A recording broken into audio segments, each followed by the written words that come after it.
دوستای عزیزم سلام. من اومدم با آموزش این زمینه پتینه که به دلیل تکسچری که روی بشقاب ایجاد میشه کاملا مناسب هست برای نقاشی های آبرنگی. برای شروع ما نیاز به رنگ زمینه داریم برای بشقابمون که من همون رنگ گل رو انتخاب کردم. برای ترکیب این رنگ از 4 تا رنگ سفید، زرد، قرمز و مقداری مشکی استفاده میکنیم.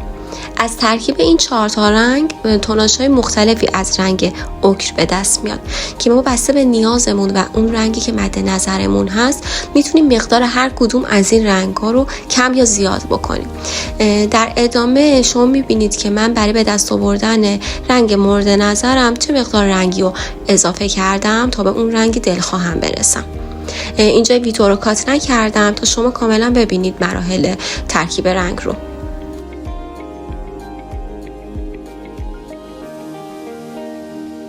خب بچه‌ها، اینجا من بشقابم رو کنار رنگم گذاشتم و احساس کردم که دوست دارم یه مقدار روشن‌تر باشه. به خاطر همین یک مقدار رنگ سفید بهش اضافه می‌کنم تا به اون رنگ مورد نظرم برسم.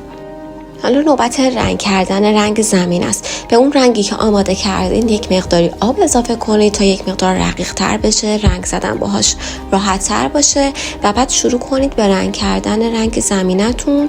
سریع این مرحله رو انجام بدید تا رنگتون خط نیفته و یه رنگ یک دست داشته باشید. برای مرحله آخر ما احتیاج به رنگ سفید و یک اسفنج داریم. اسفنجتون رو به رنگ سفید آغشته کنید و به صورت ضربه‌ای روی بشقابتون بزنید. توجه داشته باشید که اصلا اسفنجتون رو روی بشقابتون نکشید و این کار رو حتما به صورت ضربه‌ای انجام بدید.